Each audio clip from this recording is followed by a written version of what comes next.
in court. Their right to make those submissions must be respected.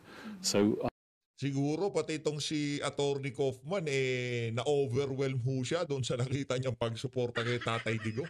Pag maging ang administrasyon no, di nila inaasahan na pati yung mga ordinaryong Pilipino talagang magse-celebrate ng birthday nitong si Tatay Digong, di ba? Binoboycott pa ho nila yung Goldilocks ngayon. Pati ba naman kasi itong mga trabahante sa Goldilocks, inahaluan nyo ng politiko yung trabaho nyo. Pagka pinalagyan ng happy birthday Tatay Digong, lagyan nyo ng happy birthday Tatay Digong para hindi kayo napupulaan. Pati yung brand nyo ngayon nakakaladkad na. Nakita nyo ho ba yung mga taga-suporta ni Tatay Digong? Pagka sinabi yan, boycott yan. Halimbawa tayo nga, kung bibili tayo ng cake, bibili pa tayo sa Goldilocks. Di na tayo bibili, siyempre. Mga cups yung mga nila di ba? Pagka business nyo, huwag nyo aluan ng politika, di ba? Buti na lang di tayo sa Goldilocks bumili ng cake. I ask everybody to bear that in mind. All the supporters who have demonstrated this huge expression of love, they should also bear that in mind as well. Thank you very much. Sir, have you filed any motion for the interim release of the former president?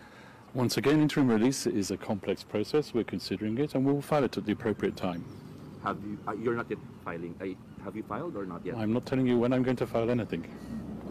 How about, sir, you are mentioning in one interview that you have at least a compelling argument with regard to junking of the case in terms of jurisdiction. Can you just give us a little bit about it? Well, I wouldn't use the word junking the case. Junking the case is slang.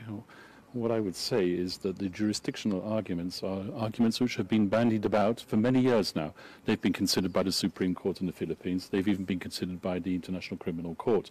These are still valid live arguments, and they will be argued in court at the right time. Attorney Kaufman, have you completely formed the defense team for former President Duterte? Is it a complete team now? Yes, we're putting the final touches to it. Okay. How many are still? Are you waiting for another lawyer to be added? We heard that there's still one more slot. Once again, I'm putting the final touches to the defense team. Okay, so the final touches. Mr. Kaufman, from an ethical point of view, because the former President Duterte publicly made a statement about relating the... Umpisa pala ng tanong, alam na natin kung saan papatungo. Sino ba tong reporter na to? Dapat pagka nagtatanong, meron ding maliit na picture sa gilid. The Jews to his war on drugs. Can you comment on that? I'm not going to comment on that. People say things all the time. It's not my position to debate it. I have a job to do. I'm going to defend the former president to the best of my ability. Attorney Kaufman is the... At dahil dyan, palakpakan ho natin itong si Attorney Kaufman. Diba? Balita ho natin, mahusay daw ho talaga tong abogado na to. Hindi daw ho basta-basta ito. Kung magiging parehas lang daw ang ICC, kung magiging parehas lang ang ICC, doon sa mga ilalatag na argumento nitong si Attorney Kaufman, bago September pa lang ho, dismiss na yung mga kaso na yan laban dito kay dating Pangulong Rodrigo Duterte. Kung magiging patas ang ICC sa mga mosyong i-raise nitong si Attorney Kaufman. Is there any chance for former President Duterte to have his case dismissed on a jurisdictional issue before the confirmation hearing in September? To hear that argument, obviously I would like to heard first of all. I believe there are compelling arguments and I will seek to persuade the judges, but the people who decide at the end of the day are the judges themselves. It's not my job to presume anything here. I believe that there is a strong argument for the lack of ability to exercise jurisdiction given the Philippines' withdrawal from the Rome Statute. I hope that the judges will accept my submission. They might decide, obviously, that they don't want to hear it at the earlier stages. They might want to combine it with the confirmation hearing itself. I hope that will not happen, but once again, it's not my position now to presume anything. I just make my submission, and the judges will decide. Yeah, Attorney Kaufman, you received documentary evidences submitted by the prosecutor's office. Are there expunable evidences that you think? The disclosure process is confidential, and I'm not going to disclose anything about it. Sir, sorry to reiterate the question again. How can you say that you can argue with regard to the jurisdiction? I think I've given my answer to it already, fairly comprehensively.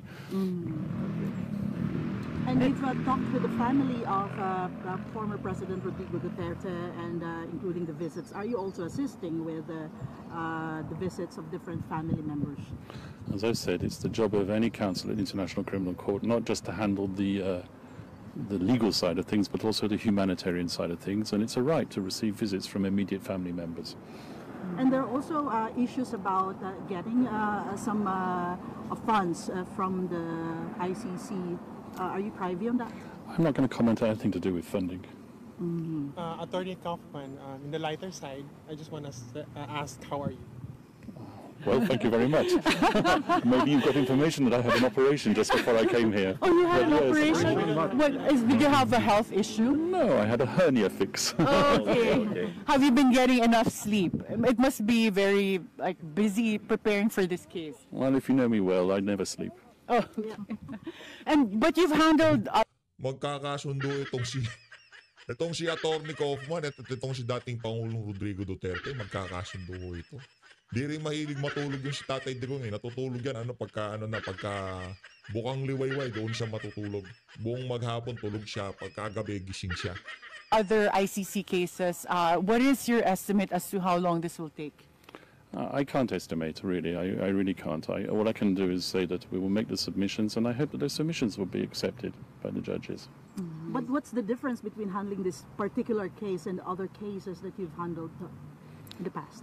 Well, all cases are highly charged, as I've said. Handling a case at the ICC is a challenge. It's always a challenge. Quite frankly, I don't differentiate between my various clients.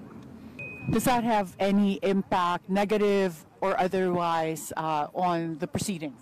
Well, it can have a negative impact on the proceedings if, as I said, the media or the supporters turn against the judicial process, and the judicial process must be respected. As I've said, this issue is the subject of intense debate in the Philippines, but let's just put the politics on one side and the judicial process on the other side. Attorney Kaufman, you mentioned that you work with or you knew Prosecutor Karim Khan. Can you comment on that? Did you really work with him in some cases? Well, put it this way, I've never worked with Karim Khan on a case together. I know Karim Khan for many years. He has a similar background to the background that I have. We've been working in international criminal tribunals for many years. I was a former prosecutor, Right. so was he. So we've both worked on both sides of the tennis court, if I can put it that way. My familiarity with Karim Khan goes back many years. I respect him. I hope that he will be fair. I have no reason to doubt that he will be extremely fair in this process. And as I said, I look forward to working opposite him in the courtroom. Attorney Kaufman, you're one of the few people who have seen former President Duterte. You get to visit him. How is he, health-wise and, physically and emotionally? Well, as I said, he's in good spirits, and I will keep on saying that because he is in good spirits. Obviously, he's 80 years old, with all the accompanying medical issues that accompany someone who's 80 years old, and it's not easy to get adjusted to the life in UN detention or ICC detention. So those are the only challenges that he's facing at the moment. Okay. All right, Attorney Karen. Duterte that he's requesting from you? Everything that I've said regarding the need to respect the judicial process is something that I know that he endorses fully. Okay, thank you very much. I've got to go now. Thank you so much. Thank you. Attorney Karen, thanks a lot for that. Attorney Karen, you're Yes. still on air. So Thank that's, you, of thank course, you. Attorney Yes. Nicholas Kaufman, just very quickly, really underscoring what he's saying, that the judicial process must be respected, and let's keep politics out of this.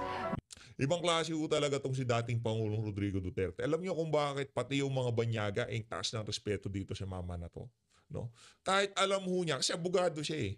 Yung manner ng pagdala sa kanya, yung pagkidnap sa kanya, mula Pilipinas, papuntang Netherlands, alam ho niya nalabag ho ang kanyang mga karapatan. At alam din ho ng mga trumabaho sa kanya. Itong si Torres, si Poing Remulla, yan si John Vic Remulla, yan si Anyo, yan si Gibo Chodoro. Alam ho nila na marami silang linabag. Ika nga, ilinagay na ho nila sa kamay nila ang batas. Pero nung napunta ho siya sa ICC, lumabas pa rin ho yung pagiging abogado niya. Kumbaga, kung hindi ako nakakuha ng parehas na laban doon sa bansa ko, dito re-respetuhin natin.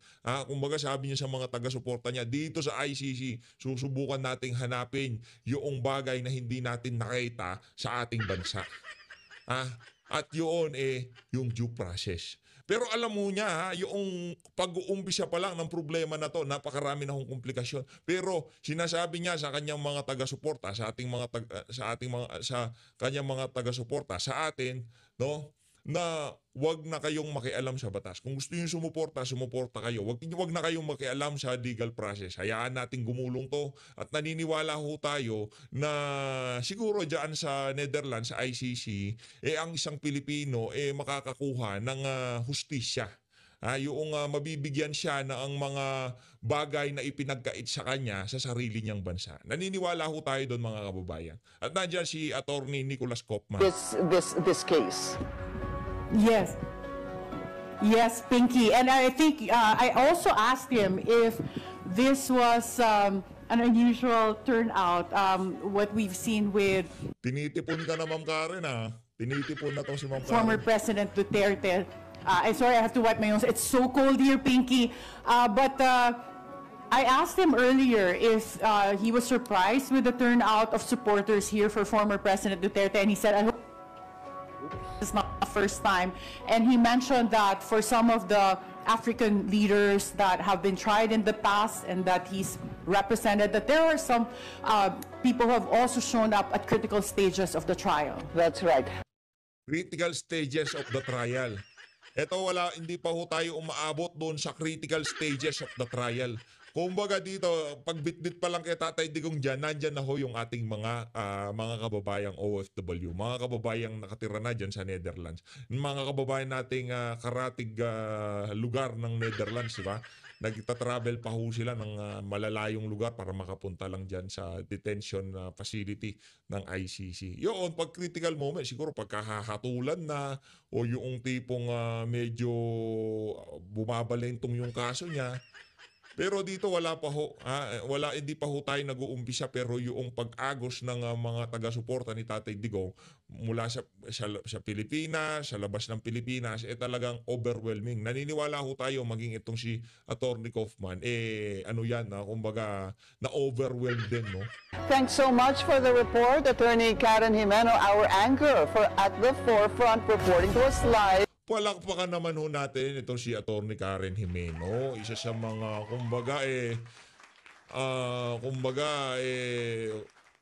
pwede natin sabihin kahit papaano parehas magbalita. Hindi kagaya nitong si Maris Umali at nitong si Gretchen Ho. Dito naman ho sa bahagi ng video natin na to, in-interview ho nitong si Attorney Karen, nitong si Senator Robin Padilla. Makikibalita ho tayo kung ano napagkwentuhan nila. Pero bago ho lahat ng yan, mga kababayan, gusto ho muna natin panoorin itong balita mula sa One News. Ito ho, mga kababayan. Over in the Netherlands, former President Rodrigo Duterte's lead legal counsel says he's aiming to get the case against his client dismissed before the next trial in September. Now let's get the latest on the ground from News 5 correspondent Mon Gualvez. Hi Mon, how's the situation over there at The Hague?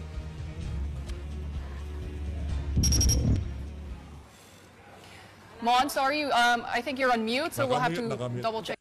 Itong One News, kahit na yan, kumbaga isa sa mga network ng News 5. Kung di tayo nagkakamali, kahit pa paano medyo okay naman ho ata itong si Mon kaysa dito kay Gretchen Ho. Check your audio.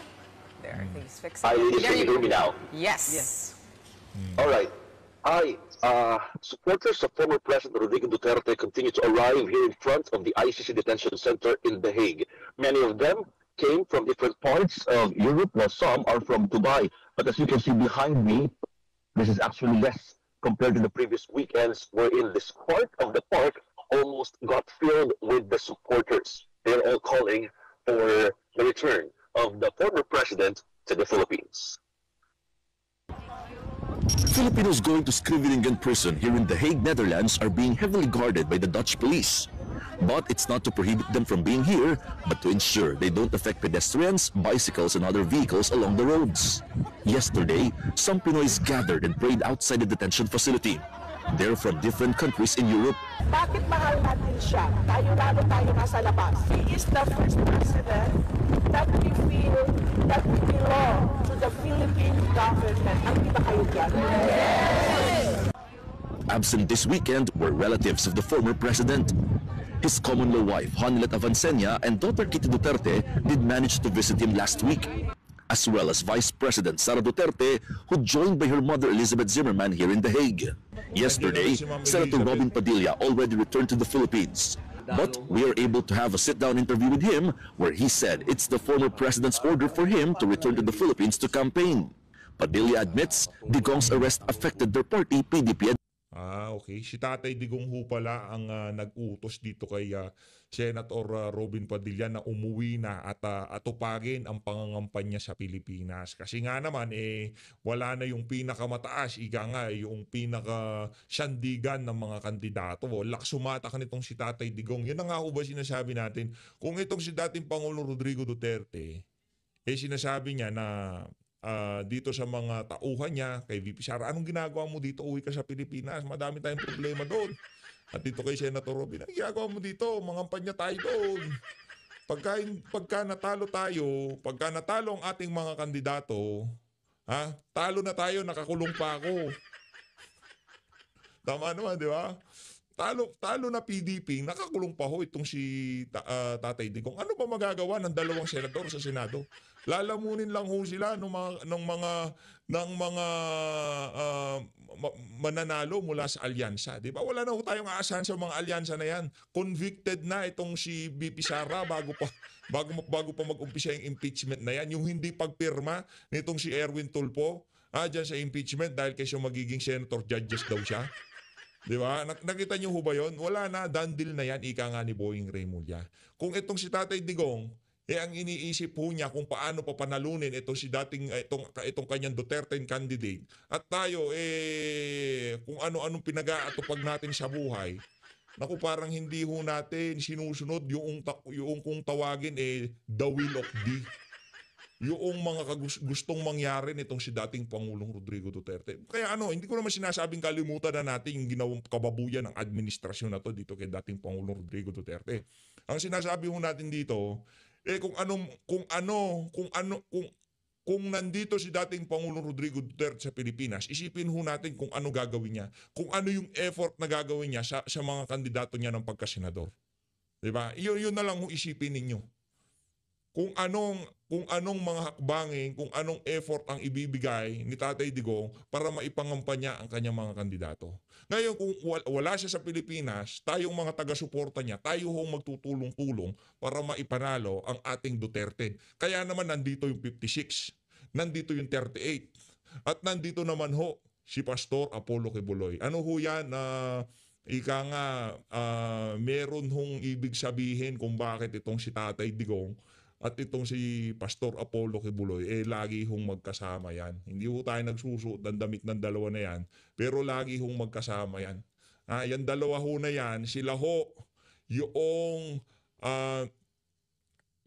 yung nakaranas doon sa pinakamahirap na sitwasyon dito sa administrasyon ni Marcos Jr.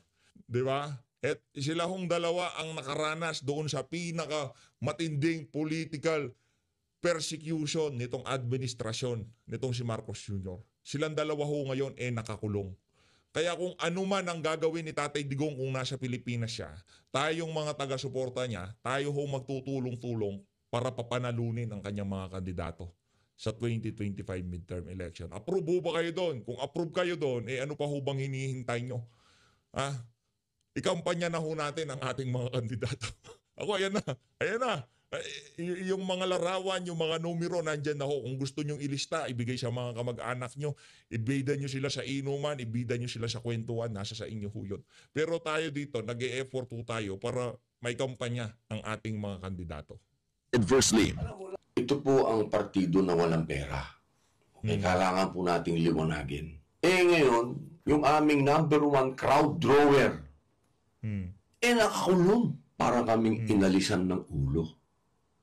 Kasi po yung aming ulo, na nasa kanya po lahat ang katangian para dumating ang tao, wala po. Sa totoo lamang po, para po kaming manok na walang ulo na paikot-ikot. He actually hoped he would come home with the... Totoo ho yun. Totoo ho yun. Siguro yung pananatili niyan nitong si Senator Robin Padilla, talagang gusto niyang, nais talaga niya na umuwi siya na makasama itong si dating Pangulong Rodrigo Duterte. Kasi siya yung kumbaga, guide nila eh. Siya yung pinaka-elder, di ba, sa barangay. Pagka yung pinaka-matanda, yan ang linalapitan eh. Kumbaga, lahat ng wisdom nasa kanya eh. Yung experience, yung knowledge kung paano patakbuhin ang partido nasa kanya. Ngayon, itong susunod na leader, pagkatapos itong si Tatay Digong, si Senator Robin Padilla, nandun ho siya sa punto na, kumbaga, he is lost, ika nga sa pag-English nitong si Senator Robin, di ba? Hinahanap niya ho yung father figure ng PDP laban na yung siya ang nagsiset ng direksyon ng partido. Sino ho magiging leader natin? Anak ng toko ah. Yung iba ka ayoko bahala kayo dyan, basta ako. Basta lahat, suportahan mo natin kahit na medyo bahala kayo dyan. Former President as Padilla believes he was wrongfully arrested. Tayo po ay unang republika sa Asia. Inaamin po ba natin na wala tayong gobyerno ngayon at kailangan natin ng tulong ng mga tiga-dahig patungkol sa batas? Huwag na po tayong matalinuhan dito. Matanda na si Mayor, nakita ko kung paano. Hindi ko akalaing magagawa yun ng isang naka-uniforming tao sa dating Pangulong 80 years old. Bigat to. Ang bigat to nung sinabi na yun itong si Senator Robin Padilla. Hindi lang kay Torre. Hindi lang ho kay Torre. Pati doon sa mga pulis, pwede kayong mag-walk out. Kaso marami sila yung iPhone 16 Pro Max na hinuhulugan nila. Kailangan nilang yung mga sasakyang ilinabas na kailangan nilang hulugan, di ba? Itong mga itong mga pulis at mga sundalo na to, di linalahat yung mga nandun lang sa lugar na yon. Hindi na ho nila iniisip yung kanilang sinumpaan na tungkulin na dapat protektahan ang saligang batas. Pagka pinoprotektahan ng saligang batas, pinoprotektahan ng ordinaryong Pilipino. Pero si Tatay Digong, ordinaryong Pilipino na yan, dating Pangulo, 80 years old, di ba? Pilipino, ini-hand over natin dito sa mga banyaga na to. Nasaan na ang inyong yan na naman, bumabalik na naman. To talaga si Senator Binoy, pinapabalik niya yung galit natin dun sa nangyari noong March 11 eh. Di ba? Ano ho yun eh, isang madilim na tagpo sa kasaysayan ng Pilipinas na hindi ho natin pwedeng kalimutan at kailangan nating ikwento sa ating mga apo at kaapu-apuhan na itong si Marcos Jr. kaisa-isang presidente na sinuko ang kanyang kapwa Pilipino sa mga banyaga. Yun ho ang magiging ambag nitong si Marcos Jr. sa kasaysayan ng Pilipinas. Huwag ho natin kalimutan yun. Padilla refused to comment about impeachment against Vice President Sara Duterte, though he expressed concern if the trial should happen in the upcoming 20th Congress. Tatatlo kami. Kasi siguradong papasok naman si Senator Bato, si Senator Go. Kung tatatlo lang kami, baka hindi namin makuha yung bilang eh. At dahil dyan pa lang sa pag-express na yan, itong si Senator Robin Padilla na talagang iniisip na nila yung bilang. Palakpakan natin yung mga senador nating PDP. Kaya ayaw nating bumalagbag dito eh. Ng mga, bahala nga kayo sa yung mga natin, mga kandidato natin. Mahirap eh. Hindi ito panahon ng pagbabanatan. Pati doon sa mga kasama nating vlogger. Pero pagka yan kabanat-banat, kailangan banatan talaga yan. Diba? Pagkatanim BBS yan, kailangan talagang balagbagin yan. Pero kailangan ho talaga ng pagkakaisa. Mula sa sa mga kandidato ng PDP, sa kanila yung bawat isa mag-usap-usap siguro. At sa mga taga-suporta, sa mga DDS, kailangan talaga magkaroon ng mga ika nga, iisagalaw para maipanalo ho natin ang ating mga kandidato. Si Congressman Dante, number 12 na yan. 'Di ba? Unti-unti na ho talaga siyang pumapasok. Actually, nakapasok na nga siya eh. Kumbaga yung ano na, kung 5 na sila, kung sakali, 3, 4 kung Dante. Itong si Attorney Jimmy, pang-5. Attorney Vic, pang-6. Pastor Apollo Kibuloy, pang-7.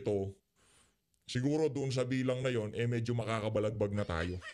Kasi numbers po ang labanan sa Senado po ay numbers. Hindi yan dahil sa magaling ka dun sa, kahit ba magkikisay ka rin sa plenaryo, kung hindi ka naman makakakuha ng numero. Yan po ang politika dyan eh. Meanwhile, merong bakulaw na lumitaw. Eto na mga kababayan, nakakita ko tayo ng bakulaw. Pagka nakikita ko natin to, ano sabi niya? Basahin na lang natin, demonstration will have no effect on Duterte case. Bahala ka dyan. Ang importante, kahit walang mabago, pangit ka pa rin. Hindi ko naman sinasabing magaganda yung mga DBS, pero ang sigurado ko dito, pangit ka pa rin. Visit ka. Ito, dito tayo sa interview nitong si Attorney Karen Jimenez dito. Parang Joyce Jimenez. biglang pumasok sa isip ko yung isa sa mga pinaka-crush ko nung kabataan ko. Eto ho, dito na ho tayo kay Attorney Karen Jimeno. Ikaw talaga PH update. Attorney Karen, ikaw talaga PH update. Joyce Jimenez yun, hindi. Palakpakan natin ito si Attorney Karen. Matapos puntahan ang kaalyadong si FPRRD sa The Hague, magbabalik kampanya na raw si Senador Robin Padilla. Sa eksklusibong panayam sa Bilyonaryo News Channel, iginiit ng senador na isusulong niya ang tunay na pagbabago, bagay na hindi raw naramdaman sa kasalukuyang administrasyon. Narito ang agenda report ng ating kasamang si Attorney Karen Jimeno. Uuwi na si Senador Robin Padilla mula The Hague, Netherlands. Wala pang dinatalyang araw pero inutos na raw ni dating Pangulong Rodrigo Duterte na mangampanya siya para sa PDP laban. Nilahad ito ng senador sa isang eksklusibong panayam sa At the Forefront ng Bilyonaryo News Channel. Si Padilla ang kasalukuyang Pangulo ng partido. Pagkatapos ng butuhan, babalik na ako dito. Kasi sa June, session na. So, uwi na naman ako ng June. Hanggat nandito si Mayor, balik-balik ako. 2 linggo rin sa Hague ang senador, pero hindi niya daw nadalaw ang dating Pangulo sa ICC Detention Center. Pero isa siya sa nag-alaga kay dating Executive Secretary Salvador Medina. Nakita niyo ho yung fairness nitong si Attorney Karen. Di ba? Hindi siya nakapasok pero isa siya sa mga nag-alaga. Yung tipong fairness, isasalansa niya yung mga ginawa nitong si Senator Robin Padilla dyan sa The Hague. Kahit na hindi sila nakapag-usap nitong si Tatay Digong, at least nagkita sila nitong naalagaan niya yung best friend nitong si dating Pangulong Rodrigo Duterte. Yaldea, na kasalukuyang nagpapagaling matapos ang isang surgery. Kasama rin siya sa mga pagtitipon ng Duterte supporters sa labas ng detention center. Hanggang ngayon, hindi pa rin daw siya makapaniwalang nakadetain na ang dating Pangulo. Marcos administration na po tayo. Bakit hindi po nila buksan yung kaso sa Pilipinas? Bakit po natin kailangan nandito tayo sa ICC? Dahil meron naman po tayong tumatakbo na gobyerno at batas. O ba't hindi ko po sasabihin na geopolitical? Nabanggit din ni Padilla na hindi na raw worth it ang mga sakripisyo niya para sa bansa. Lalo na't di na raw niya ramdam ang pagbabago, maliban na lang kung maiuuwi ang dating Pangulo sa Pilipinas. Pero pagdating sa sasabihin mo sa akin kung gusto natin magbago, hindi natin gusto magbago. Naglolokohan na lang tayo sa Pilipinas. At hindi na ako sasama din. Dumadaing na rin. Ayos yun. Gusto kong ulitin. Daw ang asawa niya. Gusto kong ulitin. Sabihin na geopolitika. Yung Pangulo. Marcos administration na po tayo. Bakit hindi po nila buksan yung kaso sa Pilipinas? Bakit po natin kailangan nandito tayo sa ICC? Dahil meron naman po tayong tumatakbo na gobyerno at batas. O ba't hindi ko po sasabihin na geopolitical? Nabanggit din ni Padilla na hindi na raw worth it ang mga sakripisyo niya para sa bansa. Lalo na't di na raw niya ramdam ang pagbabago, maliban na lang kung maiuuwi ang dating Pangulo sa Pilipinas. Ito kahit ano pa sabihin nila dito. Number one senator ho yan noong 2022 presidential election. Hinay-hinay ho kayo ha. Yung sugat na ginagawa ng administrasyon na to doon sa mga taong talaga nagmamahal dito kay dating Pangulong Rodrigo Duterte. Baka paggising nyo isang umaga hindi natanggal yung nga itong si VP Sara. Pero iba ho pala talaga ang plano nila, di ba? Kalma lang ho kayo, kalma lang. Pero pagdating sa sasabihin mo sa akin kung gusto natin magbago, hindi natin gusto magbago. Naglolokohan na lang tayo sa Pilipinas. Ano alam nyo, ano kailangan natin? Ano kailangan natin? Baguhin ang bulok na sistema. Pagdating sa politika, pagdating sa sistema, baliktarin. Na kung saan pati yung mga ordinaryong Pilipino mawiwindang na ganito pala pagka nagbabago na sistema, no? Pagka ulit-ulit lang ho tayo dito. Tayo ho dito sa PH Update, tanggap na ho natin. Kahit na meron pang maupong matinong leader, isang bangag lang ho ang maupo, balik ho tayo sa bulok na sistema. Kasi itong sistema na to, ginawa ho talaga siya hindi para mapabuti ang kalagayan ng mga tao sa Pilipinas. Mapabuti ang kalagayan ng mga politiko sa Pilipinas. Yun ho ang ating 1987 Constitution. Diba? Bumubuti. Ilang taon na ba yung saligang batas na yan? Magpo 40 years na ho yan. 40 years na ba? 30 years, 30 taon, mahigit. Doon ba sa 30 taon na yon? Bumuti ho ba ang kalagayan ng ating mga sambayan ng Pilipino? Ang bumuti lang ho, yung kalagayan ng mga walang hiyang politiko na kinakapitalize yung kakulangan nitong kasalukuyan nating sistema para ma-push yung kanilang mga political interest.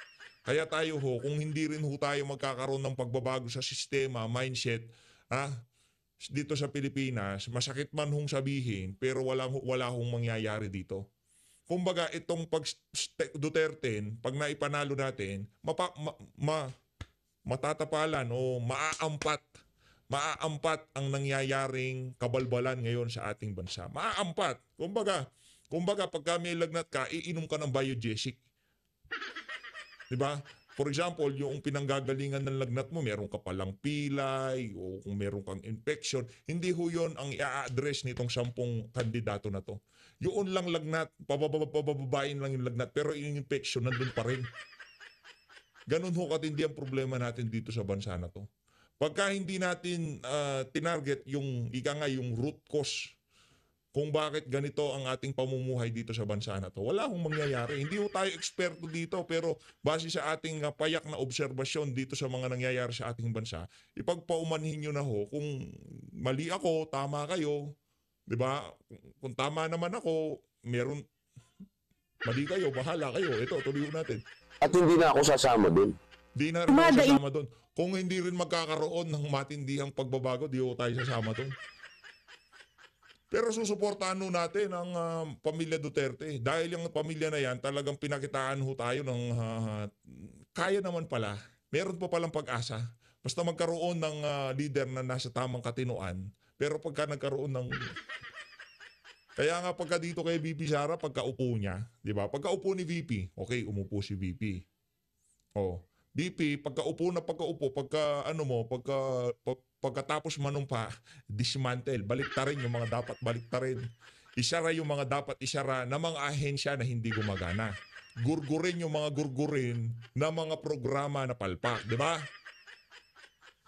Ika nga, total, ano ba tawag doon? Rehabilitation o revolution?